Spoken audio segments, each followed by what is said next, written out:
Teachers எல்லாருக்கும் வணக்கம். நம்ம dead paper 1 and 2 English 8th ஸ்டாண்டர்ட்ல யூனிட் 1 வந்து பார்த்தோம் அப்படின்னா, ஒரு ரிவிஷன்ல நம்ம கவர் பண்ணோம். ஸோ, இப்போ நம்ம வந்து யூனிட் 2. ஸோ, லாஸ்ட் டைமே வந்து போட்டிருந்தீங்க கமெண்ட்ல. யூனிட் 2வும் போடுங்க சீக்கிரமா எல்லாமே போடுங்க அப்படின்னு சொல்லிட்டு. ஸோ, ஒன் பை ஒன்னா நான் வந்து போட்டே வரேன். ஸோ, இன்னைக்கு நம்ம என்ன பண்ணுவோம் அப்படின்னா, யூனிட் 2 8th ஸ்டாண்டர்ட் ரிவிஷன் டெஸ்ட்ல ப்ரோஸ் போயம் சப்ளிமெண்டரி. ஸோ, இதுதான் வந்து பார்த்தீங்கன்னா, உங்களுக்கு வந்து சிலபஸ்ல குடுத்துருக்காங்க.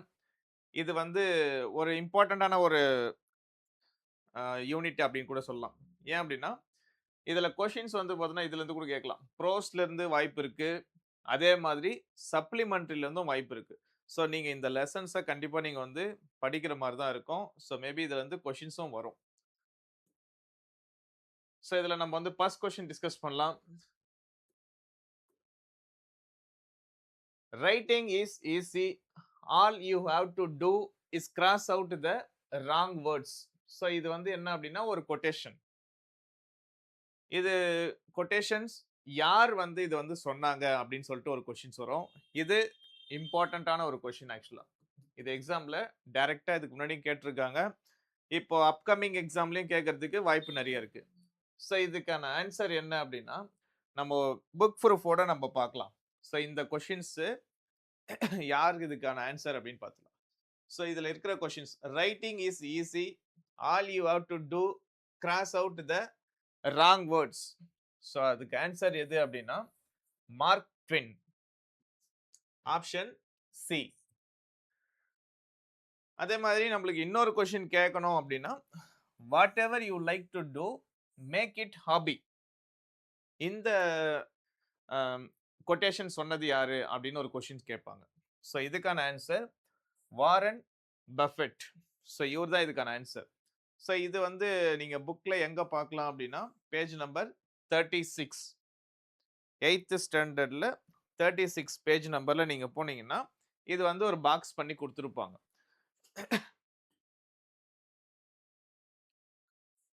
ஸோ அடுத்த கொஸ்டின்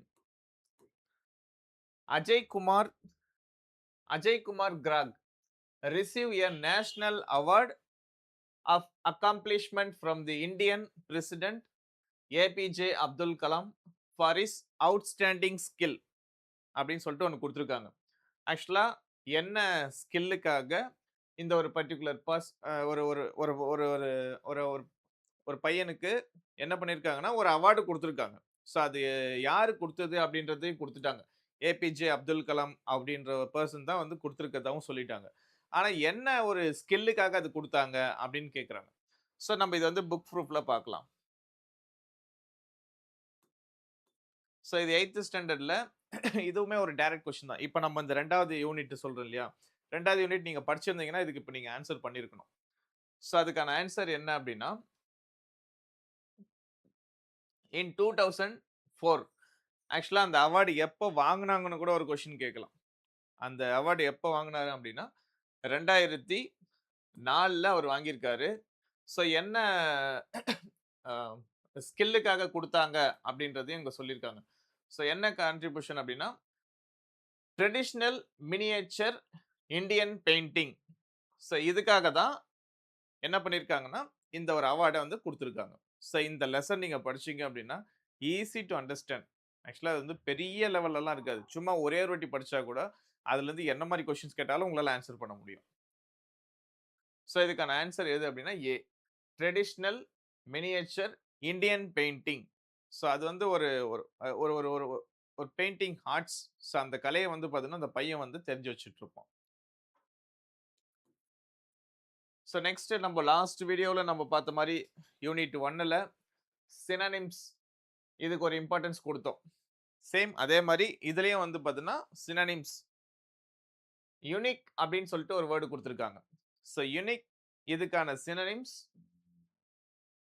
அன்காமன், ஹேப்பிலி இதுக்கான சினோனிம்ஸ் என்ன அப்படின்னா, ஜாய்ஃபுல்லி, டிபிக்ட், போர்ட்ரை. ஸோ இதுக்கான ஆன்சர் போர்ட்ரை. அதே மாரி இந்த லெசன்ல என்ன பண்ணியிருக்காங்க அப்படின்னா, ஆன்டனிம்ஸ் ஃபார்மும் குடுத்திருக்காங்க. சஃபர்டுன்னு ஒரு வேர்ட் குடுத்திருக்காங்க. ஸோ என்ன வேர்ட் அப்படின்னா சஃபர்டு. இதுக்கான எதிர்ப்பதம். ஸோ இப்போ நம்ம சினானிம்ஸ் அப்படின்னு சொல்லும்போது அதுக்கான மீனிங்ஸை நம்ம பார்த்தோம். ஸோ இப்போ என்ன பண்ணியிருக்காங்க அப்படின்னா எதிர்ப்பதம் கேட்குறாங்க. Endure, so mustard, unskilled person. So master அப்படின்னா ஒரு விஷயத்துல ரொம்ப வந்து ஹைலி குவாலிஃபைடா இருக்கிறவங்கள நம்ம சொல்லுவோம். ஸோ அப்போ அதுக்கு எதிர்ப்பதம் என்ன அப்படின்னா குவாலிஃபைடு இல்லைன்னு அர்த்தம். So unskilled. ஓன், ஓன் அப்படின்னா ஜெயிச்சிட்டாங்கன்னு அர்த்தம். அதுக்கு லாஸ்ட். ஸோ இது கூட மேபி ஒரு கொஸ்டினா கூட கேட்கலாம். இளவேகி own world championship in dash. எப்போ வந்து இளவழகி அப்படின்றவங்க சாம்பியன்ஷிப் ஆனாங்க அப்படின்ற ஒரு கொஸ்டின் கேட்பாங்க. ஸோ எப்போ அப்படின்னா 2008. ஸோ இதெல்லாம் வந்து அந்த லெசன்ல இருக்கிற இம்பார்ட்டன்ட் பாயிண்ட்ஸும் கூட. ஆக்சுவலா அதை நீங்க ஒரு வாட்டியாச்சும் வாசிச்சு பார்த்தா தான் அதுலேருந்து எதனா கொஸ்டின் கேட்டாங்கன்னா ஆன்சர் பண்ண முடியும். ஸோ நெக்ஸ்ட் கொஸ்டின் இந்த மாதிரி கேட்பாங்க உங்களுக்கு. சிங்குலர் ஃப்ளூரல் யூனிட் 2 பொறுத்த வரைக்கும் singular ஃப்ளூரல் it is very important. Singular ஃப்ளூரல், அதுக்கப்புறம் இந்த சினோனிம்ஸ் அட்டோனிம்ஸ், காம்பவுண்ட் வேர்ட்ஸ், இவ்வளவுதான் வந்து பார்த்தீங்கன்னா செகண்ட் யூனிட். சிங்குலர் ஃப்ளூரல் இது மாதிரி ஒரு கொஸ்டின் கொடுத்துருவாங்க. ஐ சா எ many goose in the park. So இது மாதிரி வந்து ஒரு ஹைலைட் பண்ணிடுவாங்க ஒரு வேர்டை. அந்த வேர்டுடைய ஃப்ளூரல் ஃபார்ம் என்ன அப்படின்னு கேட்பாங்க. ஆக்சுவலாக இது நம்ம ஏற்கனவே நம்ம வந்து ஒரு ரூல்ஸாக கூட நம்ம பார்த்துருப்போம். ஆக்சுவலாக இது 4th அண்ட் 5th ஸ்டாண்டர்டில் கூட இது கவர் ஆகுது அப்படின்ற மாதிரி ஒரு வீடியோவும் இதுக்கு முன்னாடி நான் சொல்லியிருக்கேன் நான். ஸோ இதுக்கான ஆன்சர் என்ன அப்படின்னா இந்த டபுள் வவல்ஸ் பக்கத்துல பக்கத்துல வந்தது அப்படின்னா அந்த டபுள் வவலை நம்ம எடுத்துட்டு நம்ம என்ன பண்ணுவோம் ஓ ஓ அப்படின்னு சொல்லிட்டு மாத்துவோம். ஸோ இதுக்கான ஆன்சர் பி, கூஸ். ஸோ இந்த மாதிரி மேன் அப்படின்னா மென், ஃபுட், ஃபீட், டூத், டீத், இது இது வந்து பார்த்தீங்கன்னா கூஸ், கீஸ். ஸோ இது வந்து பார்த்தீங்கன்னா ஒரு ஆப்ஷனாக கொடுத்துருப்பாங்க நம்மளுக்கு. ஸோ நெக்ஸ்ட் இது மாதிரியும் நம்மளுக்கு வந்து ஒரு கொஷின் ஃப்ளூரல் ஃபார்ம்ல இது மாதிரி ஒரு வேர்டை கொடுத்துருவாங்க. ஸோ இதனுடைய ஃப்ளூரல் ஃபார்ம் என்ன அப்படின்னு சொல்லிட்டு கேட்பாங்க. ஸோ இதுக்கு வந்து ஒரு ஃபார்முலா இருக்கு ஆக்சுவலா. என்னன்னா இந்த யூஎஸ் ஜெனிஸ் அப்படின்றத இந்த யூஎஸ் நம்ம எடுத்துட்டு ஐ அப்படின்னு ஒரு லெட்டர் ஆட் பண்ணா நம்மளுக்கு இந்த ஃப்ளூரல் ஃபார்ம் கிடைக்கும் ஆட்டோமேட்டிக்கா. ஸோ அப்போ இதுக்கான ஆன்சர் ஸோ GENII. ஸோ இதுக்கான ஆன்சர் ஆப்ஷன் ஏ. ஸோ வேற மாதிரி எப்படிலாம் கொஸ்டின்ஸ் கேட்கலாம் அப்படின்னா ஸோ இந்த மாதிரி கூட கேட்கலாம். ஸோ இந்த இதில் மூணுத்துல கூட எதனாச்சும் ஒன்றுத்துல கூட கேட்கலாம். இப்போ சிலபஸ் இதனுடைய ஃப்ளூரல் ஃபார்ம் என்ன அப்படின்னு சொல்லிட்டு கேட்டாங்கன்னா சிலபி. ஸோ இந்த யூஎஸ் நம்ம எடுத்துட்டு நம்ம என்ன பண்ண போறோம் ஐ ஆட் பண்ண போறோம். ஸோ அதே தான் எல்லாத்துக்குமே இந்த யூஎஸ் நம்ம ரிமூவ் பண்ணிட்டு ஐ அப்படின்ற ஒரு லெட்டர் ஆட் பண்ணா அது ஆட்டோமேட்டிக்கா அது ஃப்ளூரல் ஃபார்ம் ஆயிடும். ஸோ நெக்ஸ்ட் வந்து mystery. Choose a correct ஃப்ளூரல் form of the word mystery. So இதுக்கான answer mysterious. So option D. So Y அப்படின்ற ஒரு லெட்டர்ல முடியுது அப்படின்னா அந்த லெட்டரை நம்ம ஒய்யை நம்ம ரிமூவ் பண்ணிட்டு ஐஇஎஸ் இந்த 3 லெட்டரை ஆட் பண்ணுவோம். So option D mysterious is a correct option. அடுத்தது உங்களுக்கு கொஸ்டின்ஸ் வந்து பார்த்தீங்கன்னா அட்ஜெக்டிவ்ல இருந்து கேட்பாங்க. செகண்ட் யூனிட்டை பொறுத்த வரைக்கும் அட்ஜெக்டிவ், அட்ஜெக்டிவ் டைப் இது எல்லாமே நீங்க பார்த்துக்கணும். ஸோ நம்மளுக்கு வந்து இது மாதிரி ஒரு வேர்டு கொடுத்துருவாங்க. Which way shall we go. So இதுல வந்து 2 நம்மளுக்கு க்ளூ பாயிண்ட் இருக்கு ஆக்சுவலா. விச் அப்படின்னு ஒரு வேர்டும் லாஸ்ட்ல வந்து பார்த்தோம் அப்படின்னா ஒரு கொஸ்டின் மார்க்கும் இருக்கு. அப்போ இது என்ன மாதிரியான அட்ஜெக்டிவ் டைப்ல இருக்கு அப்படின்னு கேட்குறாங்க. ஸோ இது என்ன மாதிரியான அட்ஜெக்டிவ் டைப் அப்படின்னா இன்ட்ராகேட்டிவ். ஸோ இது கொஸ்டின்ஸ்னாலே நம்ம இன்ட்ராகேட் பண்றதுன்னு அர்த்தம். ஸோ ஒருத்தர்கிட்ட நம்ம வந்து கேள்வி கேட்கறது. ஸோ இதுக்கான ஆப்ஷன் இன்ட்ராகேட்டிவ் அட்ஜெக்டிவ்ஸ். இப்போ டெமான்ஸ்ட்ரேட்டிவ் அட்ஜெக்டிவ்ல இருந்தும் கொஸ்டின்ஸ் கேட்கலாம். Number, quality, quantity. ஸோ இது மாதிரி வந்து பார்த்தீங்கன்னா வேற எதனா அட்ஜெக்டிவ்ல இருந்தும் கொஸ்டின் கேட்டாலும் ஆன்சர் பண்றதுக்கு ரெடி ஆயிடும். அதே மாதிரி இன்னொன்னு டெமான்ஸ்ட்ரேட்டிவ் அட்ஜெக்டிவ்ஸ்ல இருந்து கொஸ்டின்ஸ் கேட்கறதுக்கு நிறைய பாசிபிலிட்டிஸ் இருக்கு. ஸோ டெமான்ஸ்ட்ரேட்டிவ் அட்ஜெக்டிவ்ஸ் மட்டும் கொஞ்சம் சொல்லி கொடுத்துறேன். இப்போ இந்த ஒரு 4 வேர்ட் வந்து நான் இங்க மென்ஷன் பண்ணியிருக்கேன். This, that, these, those. So இந்த 4 வேர்டு மட்டும் நம்மளுக்கு என்ன பண்ணுவாங்க அப்படின்னா, ஏதோ ஒரு கொஸ்டின்ஸ் குடுத்துட்டு நம்மளுக்கு வந்து ஹைலைட் பண்ணுவாங்க. ஹைலைட் பண்ணும்போது திஸ் அப்படின்ற ஒரு வேர்ட குடுத்துட்டு, இது வந்து என்ன மாதிரியான அட்ஜெக்டிவ் டைப் அப்படின்னு கேட்பாங்க. ஸோ இதுக்கு ஆன்சர் என்ன அப்படின்னா, டெமான்ஸ்ட்ரேட்டிவ் அட்ஜெக்டிவ்ஸ். ஸோ இது வந்து ஞாபகம் வச்சுக்கோங்க. இந்த 4 வார்த்தை நீங்க பார்த்தாலே இது டெமான்ஸ்ட்ரேட்டிவ் அட்ஜெக்டிவ்ஸ்க்கு எக்ஸாம்பிள் அப்படின்னு பார்த்து வச்சுக்கோங்க. அடுத்தது positive, comparative, superlative form. Question எப்படி கேட்பாங்க? Which of the following words in a comparative form. So இப்போ நம்மளுக்கு வந்து என்ன பண்ணிட்டாங்கன்னா, ஒரு 4 வேர்ட குடுத்துருக்காங்க. இந்த 4 வேர்ட்ல எது வந்து கம்பேரிட்டிவ் ஃபார்ம்ல இருக்குன்னு கேட்கறாங்க. ஸோ நம்மளுக்கு கம்பேரிட்டிவ் ஃபார்ம் அப்படின்னா இதுதான்.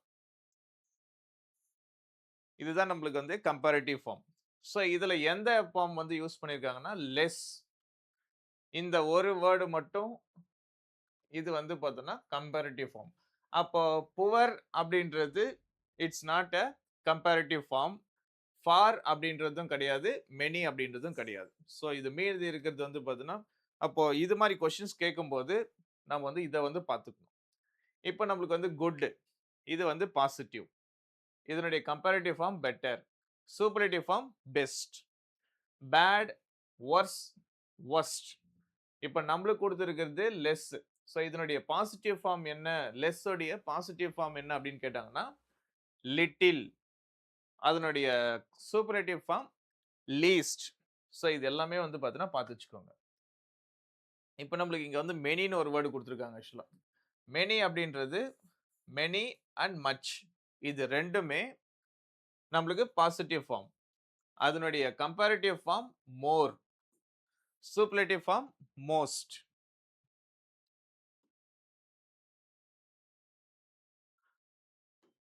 ஸோ நெக்ஸ்ட் அதே மாதிரி choose a correct degree of comparison of the following.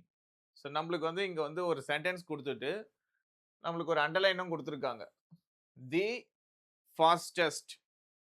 இப்போ நம்மளுக்கு வந்து இதுல 2 க்ளூ பாயிண்ட் இருக்கு ஆக்சுவலா. ஒன்னு இஎஸ்டி. ஸோ இதுல முடியிற மாதிரியான வார்த்தை வந்தாலே யூசுவலா நம்ம என்ன சொல்லுவோம் அப்படின்னா சூப்பர்லேட்டிவ் ஃபார்ம்னு நம்ம சொல்லுவோம். இன்னொன்னு டிஹெச்இ இதுவும் சேர்த்திருக்காங்க. யூசுவலா இஎஸ்டி அப்படின்ற ஒரு ஃபார்ம் ஒரு வேர்ட்ல வந்து ஆட் ஆகுது அப்படின்னாலே கண்டிப்பா அதுக்கு முன்னாடி தி அப்படின்ற வேர்டும் கம்பல்சரி வந்துரும். ஓகேவா? So the fastest, the greatest. So அப்படிதான் வந்து பார்த்தீங்கன்னா நம்ம யூஸ் பண்ணுவோம். அப்போ இது வந்து என்ன டிகிரீஸ்ல இருக்கு அப்படின்னா சூப்பர்லேட்டிவ் ஃபார்ம்ல இருக்குன்னு அர்த்தம். ஸோ நம்மளுக்கு வந்து இந்த இடத்துல கொடுத்துருக்காங்க. இந்த ஃபார்ம்ல இருந்து தான் இந்த கொஸ்டின்ஸ் வந்து என்ன பண்ணியிருக்காங்க? ஃப்ரேம் பண்ணியிருக்காங்க. ஸோ இந்த மாதிரி வந்து பார்த்தீங்கன்னா நம்ம ஆன்சர் பண்ண ஆரம்பிச்சிட்டாலே ஈஸியா இது பண்ணிடலாம். இது எல்லாமே வந்து டிஇடி எக்ஸாம்ல ப்ரீவியஸா கேட்ட கொஸ்டின் தான். பேப்பர் 1 அண்ட் 2ல வந்து பார்த்தீங்கன்னா, இதுக்கு முன்னாடி கேட்ட கொஸ்டின் தான். ஸோ இதுக்கெல்லாம் உங்களால ஆன்சர் பண்ண முடியுதான்னு பாருங்க நல்லா. ஸோ அடுத்தது வந்து ரைமிங் வேர்ட்ஸ். ரைமிங் வேர்ட்ஸ் கேட்பாங்க. ஸோ ரைமிங் வேர்ட்ஸ பொறுத்தவரைக்கும் நம்மளுக்கு இது மாரி வந்து ஒரு போயம குடுத்துருவாங்க. ஸோ போயம் குடுத்துட்டு, இதுல எது வந்து ரைமிங் வேர்ட்ஸ் அப்படின்னு கேட்பாங்க. ஸோ ரைமிங் வேர்ட்ஸ் அப்படின்னா, நம்ம இது வந்து அண்டர்லைன் பண்ணி வச்சிருக்கேன். ஸோ இதுதான் வந்து பார்த்தீங்கன்னா, உங்களுக்கு வந்து ரைமிங் வேர்ட்ஸ்.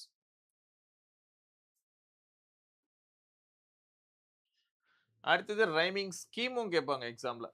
ஸோ ரைமிங் ஸ்கீம்ஸ பொறுத்தவரைக்கும், சேம் ரைமிங் வேர்ட்ஸ்லயே நம்ம என்ன பண்ணிடலாம் அப்படின்னா, ரைமிங் ஸ்கீம வந்து கண்டுபிடிச்சிடலாம்.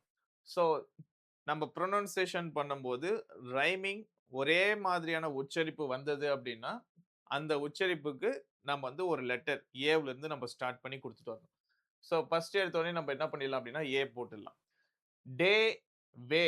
ஸோ த சேம் சவுண்ட் அப்படின்றதால, நாம இதுக்கு என்ன லெட்டர் நம்ம குடுத்துருக்கோமோ, அதே லெட்டர் தான் நம்ம அடுத்த ரைமிங்க்கும் நம்ம குடுக்குறோம். இங்க வந்து ஹேர், ஹேர்ன்னு இருக்கு. ஆக்சுவலா இங்க என்ன ஆகுது அப்படின்னா, வே அப்படின்றது வேற விதமான ரைமிங் வேர்ட்ஸ். ஸோ அடுத்த இதுல வந்து பார்த்தீங்கன்னா, வேற மாரி ரைமிங் வேர்ட்ஸ் மாறுறதால, ஏவுக்கு அடுத்த லெட்டரான பிய நம்ம வந்து குடுக்குறோம். அதே மாரி தான் twos, nos, skies, eyes. So இந்த மாதிரி வந்து ரைமிங் ஸ்கீம் வந்து பார்த்தீங்கன்னா வேர்ட்ஸ் மாற மாற அடுத்தடுத்த லெட்டர்ஸ்க்கு நம்ம என்ன பண்றோம் அப்படின்னா கொடுத்துட்டு வரோம். ஸோ இப்போ இது மொத்தமா நீங்க எப்படி எழுதணும்னா AA BP CC DD. So இதுதான் இந்த ஒரு போயம்கான rhyming scheme. So next question, who is called father of forest man of India? So யாரை வந்து ஃபாரஸ்ட் மேன் ஆஃப் இந்தியா அப்படின்னு நம்ம சொல்லுவோம்? ஸோ இவர் தான் forest man of India. So யாரு அப்படின்னா ஜார்டான் பயாங். ஸோ இவர் தான் வந்து பார்த்தோம் அப்படின்னா forest man of India. So இது மோஸ்ட் இம்பார்ட்டன்ட் கொஷின். இது டூயினோ பாக்ஸ்ல நம்மளுக்கு வந்து கொடுத்துருக்காங்க இங்கிலீஷ் புக்ல யூனிட் 2ல. ஏன்னா இந்த இந்த யூனிட்ல இருந்து கொஞ்சம் நிறைய கொஸ்டின்ஸ் கேட்கறதுக்கு வாய்ப்பு இருக்கு. கொஞ்சம் இம்பார்ட்டன்ஸ் கொடுத்து தான் நீங்க படிக்கணும். ஏன்னா லெசன்ஸும் நீங்க படிக்கிற மாதிரி இருக்கும். ஃபர்ஸ்ட் யூனிட்ல மோஸ்ட்லி லெசன்ஸ் படிக்க வேண்டிய அவசியம் இல்லை. பட் 2வது யூனிட்ல லெசன் அண்ட் சப்ளிமெண்ட்ரி ரெண்டுமே படிக்கிற மாதிரி இருக்கு. ஸோ நெக்ஸ்ட் இந்த மாதிரி கொஸ்டின்ஸ் கேட்பாங்க உங்களுக்கு. அனாலஜிக்கல். இப்போ அனாலஜி அப்படின்னு சொல்லும்போது ரீட் பண்ணா நம்மளுக்கு நாலேஜ் வருது. அப்போ ஒர்க் பண்ணா நம்மளுக்கு என்ன கிடைக்கும் அப்படின்னா எக்ஸ்பீரியன்ஸ் கிடைக்கும். இப்போ கிரிக்கெட்ல நம்ம பேட் யூஸ் பண்ணுவோம். ஹாக்கியில நம்ம என்ன பண்ணுவோம் அப்படின்னா ஸ்டிக் யூஸ் பண்ணுவோம். அவ்வளவுதான். டாக், ஸோ ரேபிஷ் அப்படின்ற ஒரு டிசீஸ். மஸ்கிட்டோ வந்து பார்த்தோம் அப்படின்னா மலேரியா அப்படின்ற ஒரு டிசீஸ் கிடைக்குது. ஸோ நம்ம வந்து இதை வந்து கொஞ்சம் யோசிச்சு பார்க்கணும். ஏன் வந்து இந்த வேர்டு கொடுக்குறாங்க, என்ன இதுக்கு அதுக்கும் ரிலேட்டபிள். இப்போ மேன் அப்படின்னு சொல்லும்போது பயோகிராஃபி, நேஷன் அப்படின்னு சொல்லும்போது ஹிஸ்டரி, பேக்கரி பிரெட் பேக்கரி, பிரிக் கில்ஸ். ஸோ நம்ம வந்து பார்த்தோன்னா பேக்கரி வந்து பிரெட் வந்து பார்த்தோன்னா பேக்கரியில் தயார் பண்ணுறது, செங்கல் அப்படின்றது வந்து பார்த்தோன்னா பிரிக்ஸில் தயார் பண்ணுறது அப்படின்றாங்க. அதுக்கப்புறம் டாக்டர் டயக்னஸ் பண்ணுவார். ஸோ என்ன நோய் இருக்கு அப்படின்றத டயக்னஸ் பண்ணுவார். ஆனால் ஜட்ஜ் வந்து என்ன பண்ணுவார் அப்படின்னா ஜட்ஜ்மெண்ட் பண்ணுவார். ஓகேவா? ஸோ இது மாதிரியான கொஷின்ஸ்கள்லாம் டிஇடி எக்ஸாம் பேப்பர் 1 அண்ட் 2 ரெண்டுத்துலையுமே கேட்குறாங்க. ஸோ இதெல்லாம் வந்து பார்த்து வச்சுக்கோங்க. அதே மாதிரி இந்த unit 2ல கிளாசரி point very important. So நான் இங்கே வச்சிருக்கிறது ஒரே ஒரு கிளாசரி பாயிண்ட் உங்களுக்கு எக்ஸாம்பிளுக்காக நான் வச்சிருக்கேன். ஓகேவா? ஆனால் இந்த லெசன் இந்த யூனிட் ஃபுல்லாகவே நீங்கள் மோஸ்ட் இம்பார்ட்டண்ட்டாக நீங்கள் என்ன பண்ணணும் அப்படின்னா கிளாசரிக்கு இம்பார்ட்டன்ஸ் கொடுக்கணும். கிளாசரி படிக்கும்போது எசிஸ்டேட் அப்படின்னு ஒரு வேர்டு இருக்கா, அந்த வேர்டுக்கு என்ன பார்ட் ஆஃப் ஸ்பீச், இது வந்து வர்பு, அதுக்கான மீனிங் என்ன, pause before saying or doing something. அப்போ அதுக்கான ஃபுல் மீனிங்கும் நீங்க தெரிஞ்சு வச்சு. அப்போ நம்ம பார்க்க வேண்டியது வேர்டு, அதனுடைய பார்ட் ஆஃப் ஸ்பீச், அதுக்கான மீனிங். சர்ச், இப்போ வந்து பர்சியூட் அப்படின்னு ஒரு வேர்டு கேட்குறாங்க. இது மேபி என்ன பண்ணலாம் அப்படின்னா இது வந்து நவுனா வர்பா அட்ஜெக்டிவா அட்வர்பா அப்படின்னு ஒரு கொஸ்டின் கேட்கலாம். அப்படி இல்லையா இதுக்கான மீனிங் என்ன, பர்சியூட் அப்படின்னா சர்ச். இது மேட்ச் த ஃபாலோயிங் பேட்டர்ன்லையும் கேட்கலாம், இல்லை சூஸ் அ பெஸ்ட் ஆப்ஷன்லையும் கேட்கலாம். ஸோ என்ன மாதிரி வேணாலும் கிளாசரி பாயிண்ட் கொஷின்ஸ் கண்டிப்பாக வரும். ஸோ இந்த பேட்டர்னில் தான் நீங்கள் என்ன பண்ணணும் அப்படின்னா யூனிட் 2வை நீங்கள் வந்து கவர் பண்ணணும். ஸோ யூனிட் 1 நம்ம எப்படி கவர் பண்ணணும் அப்படின்னு சொல்லியிருப்பேன். இப்போ யூனிட் 2 வந்து எப்படி கவர் பண்ணணும் அப்படின்னு சொல்லிட்டோம். அடுத்து யூனிட் 3ல என்னென்ன 8th ஸ்டாண்டர்ட் புக்கில் என்னென்ன கொடுத்துருக்காங்க, நம்ம என்னென்ன படிக்கணும் அப்படின்றதையும் நான் சொல்லி கொடுத்துட்றேன். அதே மாதிரி உங்களுக்கு லாஸ்ட் வீடியோவில் சொல்லியிருப்பேன், டிஇடி எக்ஸாம் பேப்பர் 1 அண்ட் 2ல கேட்ட previous year question paper with analysis. So யாருக்காச்சும் வந்து தேவைப்படுது அப்படின்னா ஸோ இந்த புக்கை நீங்கள் ஆர்டர் பண்ணி வாங்கிக்கோங்க அப்படின்னு சொல்லியிருப்போம். இதில் என்னென்ன இருக்கும் அப்படின்னா பேப்பர் 1 அண்ட் 2 ஸோ ரெண்டுத்துலேயுமே இங்கிலீஷ் சப்ஜெக்டில் கேட்டிருக்க கொஷின்ஸ் வித் பேஜ் நம்பர், அதுக்கப்புறம் சம் எக்ஸ்பிளனேஷன். இது வந்து தெளிவாக இருக்கும். கண்டிப்பாக ஒரு 25 மார்க் எடுக்கிறதுக்கு இம்பார்ட்டண்ட்டான ஒரு புக்கு. ஸோ வேணுன்றவங்க இதை புக்கை ஆர்டர் பண்ணி வாங்கிக்கோங்க. ஸோ இதனுடைய ப்ரைஸ் 500 நம்ம போட்டிருக்கோம். ஸோ டெலிவரி சார்ஜோட தான் இது வந்து 500 வருது. தேவைப்படுது அப்படின்னா டிஸ்கிரிப்ஷன்ல என் நம்பர் இருக்கும். ஆர்டர் பண்ணிக்கோங்க. Thank you.